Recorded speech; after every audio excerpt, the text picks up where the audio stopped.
This story is a must. Stop what you're doing because I'm about to ruin. This story right here. Shout out to Roger Meadows for sending this video to me because I have been trying to tell people for the longest time. I have a video on my channel where it's Cory Booker and it says exposed on the thumbnail.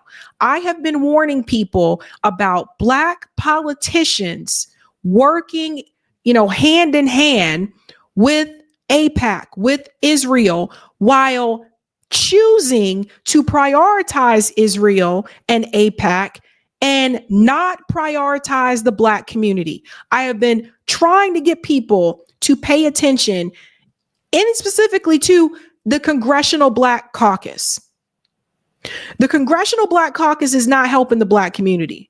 The Congressional Black Caucus has been helping Israel. They've been helping AIPAC. They will help anybody but us, but they are bought and paid for by AIPAC. So once you understand this, and once you see this video, you will understand why nothing is getting done for the Black community. They're not passing any bills for the Black community. That so-called reparations bill that people keep asking Jim Clyburn about, which actually isn't real reparations, there is a reason why they are not moving on these pieces of legislation. They don't intend to. They exist there in Congress only for symbolic reasons and for you to think that you have representation when you do not. Friend of the show, Roger Meadows, sent this to me. This was on Phil Scott's show. I don't know if you guys follow Phil Scott. If not, you should check him out. We don't agree on everything, but we agree on enough.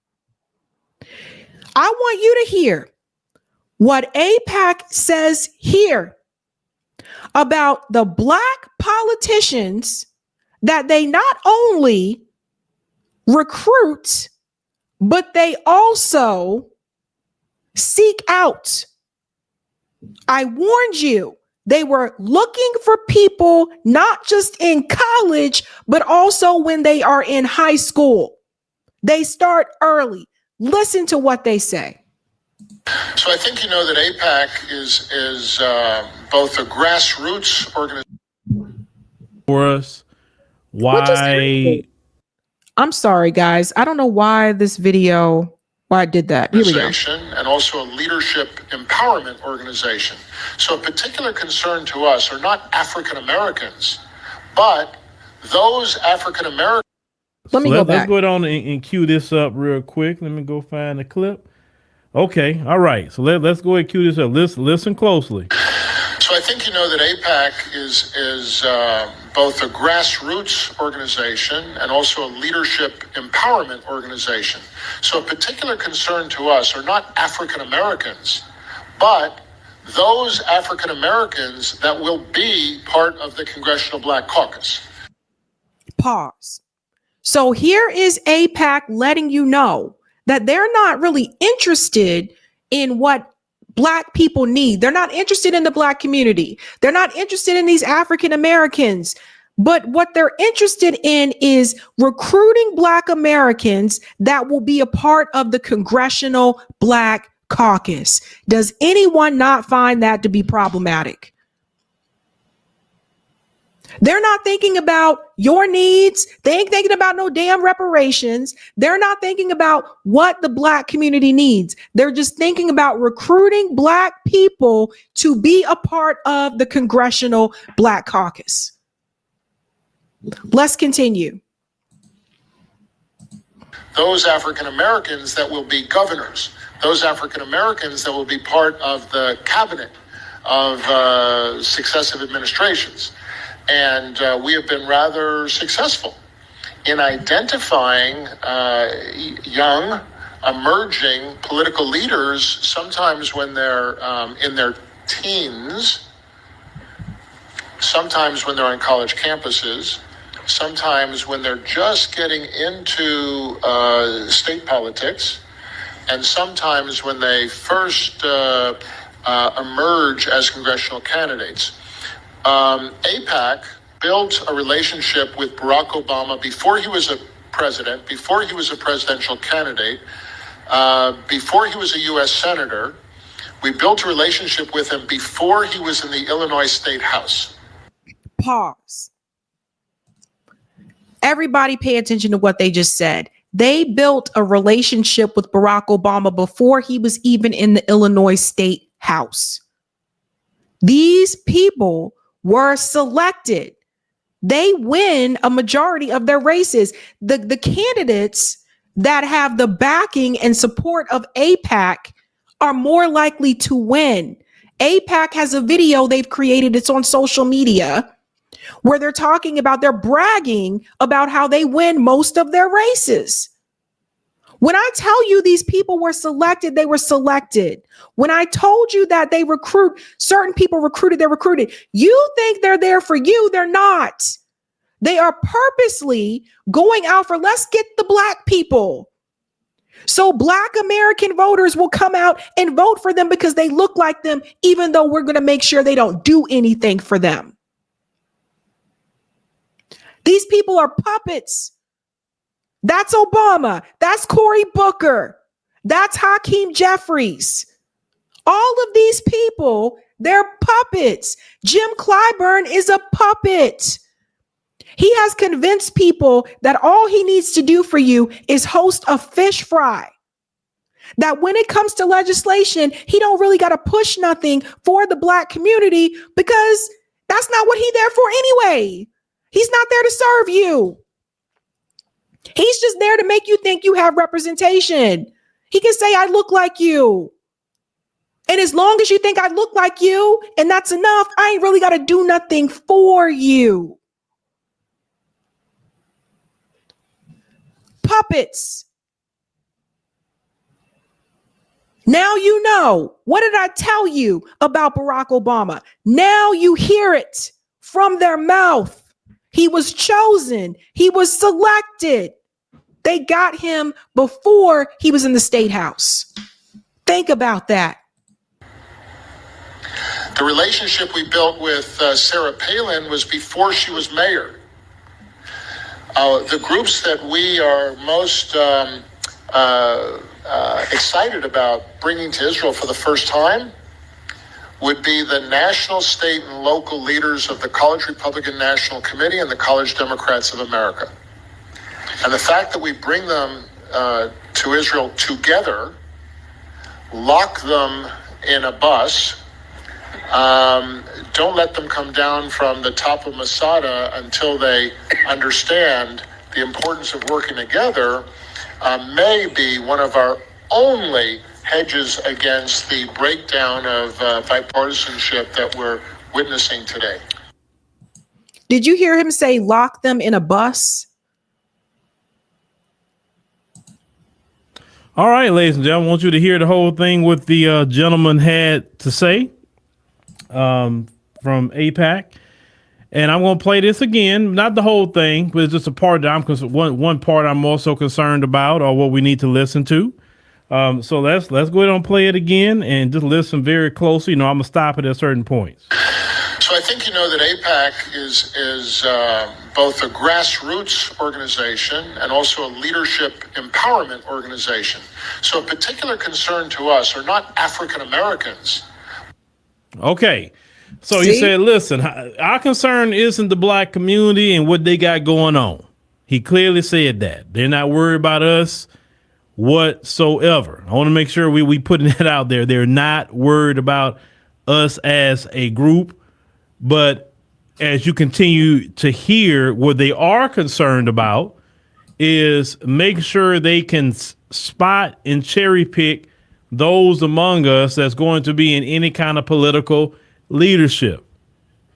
Why is that? Why get to them young? Why get to them before they actually get really developed politically? The thing is they have to try to, the best thing they all do, it's not just AIPAC, it's all of them. They have to separate you from your people. Yep. Because if you can't take a politician that come from the grassroots and say, nah, bro, I'm fighting for my community. The Democrat Party would never put money behind anybody who's going to fight for Black people. Does everybody hear that? These are lessons to take home with you. Write this down. This is a little bit of homework. This is why you don't see a lot of the Black activists running for office. This is why. They will never let you get through. They'll never let you. Who's the young woman in Congress, the young Black woman that is on everybody's show, and she called MTG the bleach blonde baby or whatever? Did she call her like bleach blonde? Was it Jasmine Crockett or whatever? Okay. Where you think she came from? You think they don't have a hold of her too? These people didn't just appear out of nowhere. I told you, Hakeem Jeffries was losing to Charles Barron. He was losing to Charles Barron, a Black Panther. Next thing you know, Charles Barron gets the smear thrown towards him. Everybody, the same smear you saw with Jill Stein. David Duke endorses Charles Barron. So like I said before, David Duke is an op. Next thing you know, Hakeem Jeffries shoots through the polls. And that's how Hakeem Jeffries got the seat that he's sitting in right now. Hakeem Jeffries takes a lot of money from AIPAC. So again, he didn't get there on his own. Most of their candidates win. I want you to second guess all these people, all these candidates that are part of the Congressional Black Caucus. I want you to second guess all of them. And you can look up their funding on Open Secrets. The rule in politics for Black politicians, you can't punish white people and you can't help Black people. That is the two rules for Black politicians. Period. Definitely you can't help Black people. You better not even think about helping Black people. You can help immigrants, migrants that just came here yesterday. You can do something for LGBT. You can do something for anybody you want to. And I'm going to even say, you can't even do a whole lot for Black immigrants either. Maybe you can give them a little bit, but you better not be really giving them resources like them Venezuelans been getting. Look, if you really look at those shelters, look at who really getting all those resources. It's not the African immigrants or the Caribbean immigrants. It's the ones from Venezuela and El Salvador and all of them. Y'all really pay attention to that. It's not the Black immigrants getting all those resources from the Democrats. But let me go ahead and continue this. But those African Americans that will be part of the Congressional Black Caucus, those African Americans that will be governors, those African Americans that will be part of the cabinet of successive administrations. And we have been rather successful in identifying young, emerging political leaders, sometimes when they're in their teens. Sometimes when they're in their teens. This is what I'm trying to tell you. Most of these people did not get there by accident. They didn't just wake up one day and say, hey, I think I might want to run for office. They've been recruited. Most of them have been recruited. They are able to identify them when they're teenagers. So they're going after, if you're parents, they're going after your kids. They're going after them when they're identifying them when they're in high school. Sometimes when they're on college campuses. All right. So he talked about your Congressional Black Caucus, how they want to know who's going to be in the Congressional Black Caucus. And definitely they want to focus on the people that's still there right now. OK, that's their focus. That's who they want to work on. Now, we know the Congressional Black Caucus is an entity that has not done a freaking thing, and not to say another word, for Black America. They haven't done a thing. They have not advocated for a bill for Black Americans. They haven't said, hey, we're not voting on a single bill in Congress unless you put up this anti-Black hate crime bill. They never said we're going to protest any other bill you have if you don't do something about reparations. They won't even come out as a group talking about reparations. They won't say a word about reparations at all. Nope. They are the most do-nothing group that we see. But we'll see the Congressional Black Caucus talking about what AIPAC want them to talk about. We'll see the Congressional Black Caucus talking about immigrants. You're going to see the Congressional Black Caucus speaking against Trump and mass deportations. Watch. Because they were doing that the last time when Trump was in office. Oh, that's wrong. He deporting all these people. Oh, it's wrong. But they don't say nothing about black people. Prime example. Nope. Look at how Sonia Massey was killed. Where's the Congressional Black Caucus? Where were they at? Silent. Every time something happens to a black person, they're quiet. They don't say anything. They got this big group of do-nothing black politicians who are only there to keep the status quo. What's the status quo? Keeping black people at the bottom and the folks at the top. Everybody write that down and take that with you. The reason why the Clyburns, the Hakeem Jeffries, those that are part of the Congressional Black Caucus, the Cory Bookers, the reason why they got where they are is part of it because AIPAC already sought them out, but also because they maintain the status quo. This is important, guys. This is why I tell you, liberals protect the status quo. Liberals want a little bit of reform, but they want the system to not be destroyed. They don't want you to burn down the house. They don't want, and some of this will tell you this too. As much as they say we need criminal justice reform, many of them don't even really want police full accountability. These are the kind of things that are said in private. So their idea of criminal justice reform was let's give them body cams, but many of them ain't really trying to rock the boat. They're not trying to dismantle the system. They want the system to remain the same, but they want a couple of reforms. So they don't want to tear something down and build something new. This is why someone like a Fred Hampton, this is why someone like a Malcolm X wouldn't have been able to make it into Congress. Because Fred Hampton told you this system weren't shit. And he made it very clear to you that the government was not going to take care of the people. Let's take care of ourselves. We're going to do this through mutual aid. We're going to build up our own communities. Malcolm X knew. And they were killed. Both of them were killed. So Jim Clyburn, Hakeem Jeffries, as much as they pretend that they care about what's happening to the black community, at the end of the day, you have to understand they're a part of it all.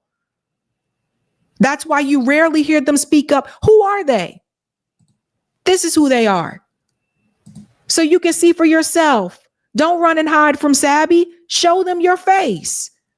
These are the members of the Congressional Black Caucus. We ain't got to go through everybody's name, but we're going to point out a few. And if you live in their district, you let me know what they did for you. Maxine Waters. Maxine Waters was on camera about a year or two ago telling people to go home. She told homeless people to go home when they showed up to get vouchers. James Clyburn, Mr. Fish Fry, who yelled at black activists when they asked him about the reparations bill. Get out of my face. What you talking about? These are some of these people you probably don't even know. Bobby, I don't even know who the hell you are. But some of the ones that you do know, Barbara Lee, she can be good on some issues, but a lot of times in the end, she end up going with the status quo too. You know, she show up every now and then and take a stand and then sit right back down. That's Barbara Lee. We'll continue to go down the list. Look at all the people. Hakeem Jeffries, the greatest bougie ass kissing token of them all. Hakeem Jeffries knows better. Hakeem Jeffries knows about radicalism. He knows that the black community is obviously underserved and needs a lot of things, but you rarely hear Hakeem Jeffries talk about it. Every time I see Hakeem Jeffries in an interview, how often do you hear him talking about, here's what we can do to help the black community? How often? And I'm not talking about that little sit down that he had with Jamal Bowman about let's make hip hop a holiday. Hakeem Jeffries is there to virtue signal too. Don't get it twisted. Don't think that just because he has the same complexion that he's there fighting for the black community. He's not. Hip hop day. Get out of here.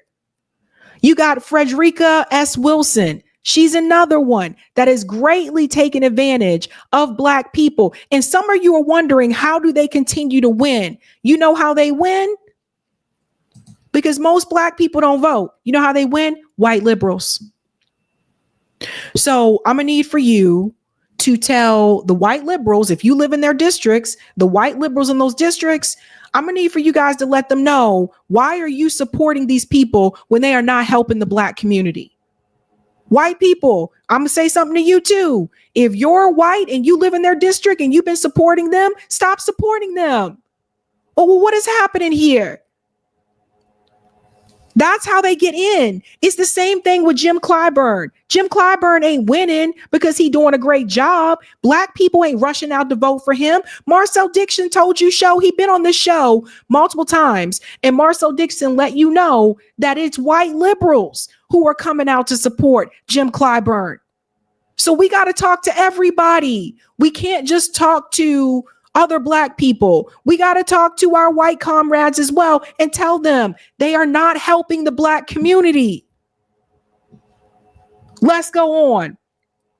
Here's Cory Booker, the biggest sellout of them all, takes a lot of money from AIPAC. Him and Hakeem Jeffries take a lot. Cory Booker, Mr. I went to Stanford. I played. Now, Cory Booker will be the first one to let you know how his parents were discriminated against when they were trying to buy a house in New Jersey because of the color of their skin. He's told that story so many times. But how often is Cory Booker out there pushing legislation to help the Black community? Do not come back to me and say, well, he moved to Newark to live in the projects to help the people there. That was before he got into Congress, God damn it. Once he got into Congress, it was done. And I don't really care too much for people, cosplaying. Like, I don't really like people cosplaying poor, Like, Cory Booker was not poor. He grew up in a nice suburb in New Jersey. He went to Stanford.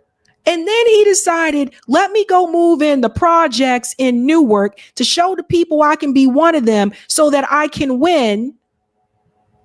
That's when he was local politicians. And they'll know that I'm one of them. I don't like cosplay poor. I don't like it, okay? Stop it. Rich people, wealthy people, stop moving to poor neighborhoods and pretending that you're poor. You move in and you jack up the damn price anyway. Get out of here. Stop cosplaying poor. So there's that. Cory Booker. Who else we got here? Stacey Plaskett, Miss Friend with Jeffrey Epstein Plaskett. She also a part of the Congressional Black Caucus. What is she doing? What is she doing? What is she doing? The woman who took money from Epstein? Who are the people that are supposed to be representing the Black? Ayanna Pressley, don't even get me started. Ayanna Pressley, you might be good on some issues sometime. But really, I told you she was the one that was never anywhere near as left as the other Justice Democrats. You just like the Black Elizabeth Warren to me. And I can say that because I lived in her district. So it just is. I just so many things to say. Ilhan Omar. A lot of the Somali community don't like Ilhan.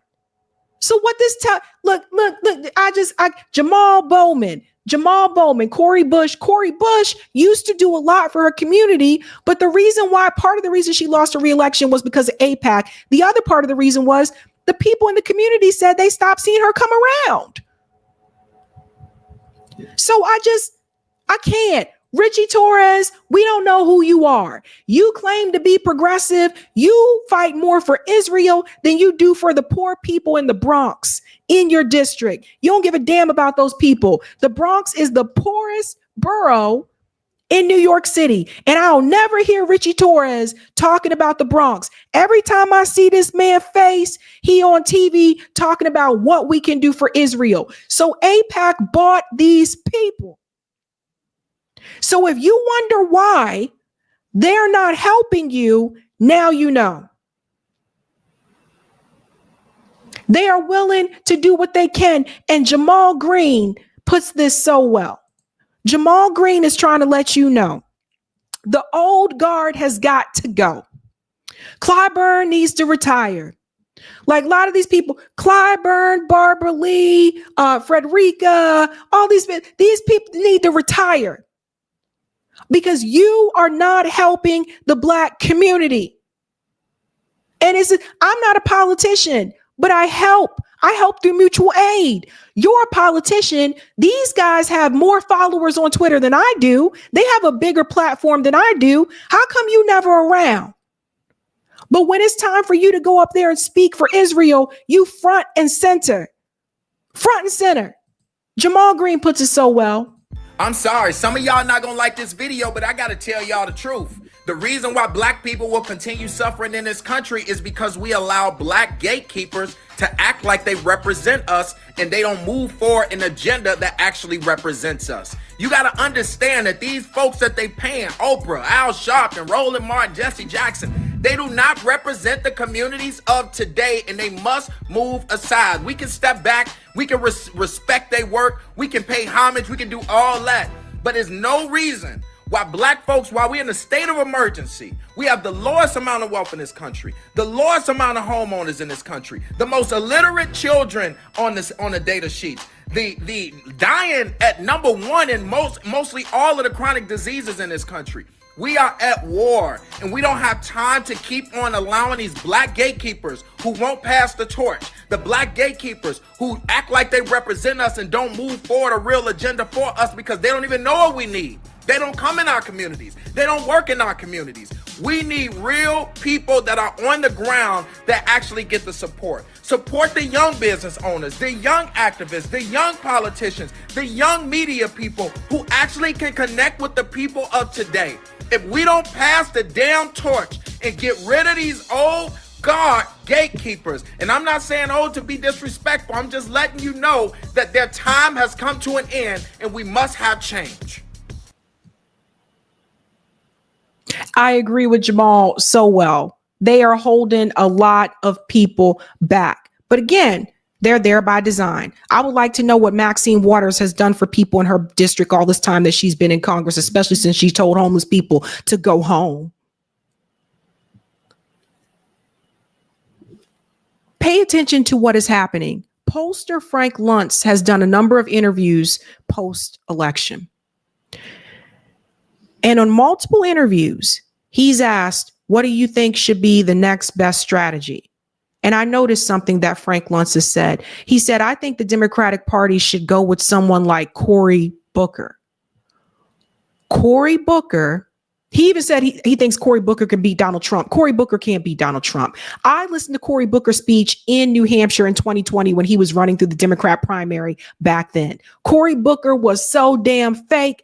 2, I thought his eyes was going to jump out of his head. 3, there was an older gentleman in the audience who said, you sound just like Barack Obama. You're seeing some of the same things that Barack Obama said when he came here and he stood in front of us too. In other words, the man was trying to let him know he was fake. Fake it and fake. There's nothing that comes out of Cory Booker's mouth that I trust. I don't trust his eyes either. So there's that. Why would Frank Luntz say it should be Cory Booker? He should be the leader of the party. He can beat Trump. Cory Booker can't beat Trump. But why would he pick Cory Booker? Why would he name him? Because Cory Booker is an AIPAC puppet. And according to Max Blumenthal, so is Frank Luntz. Pay attention to who is recommended. And then look them up on Open Secrets and see if they're taking money from AIPAC. The Congressional Black Caucus is a joke. They don't do anything for us. And some of these, like Jamal said, some of these old tired heads need to retire and they need to step aside and they need to let younger people and younger energy that are not bought and that are part of the grassroots take the lead. Hey guys, this was a Sabby clip. If you like what you saw, hit that like button and subscribe.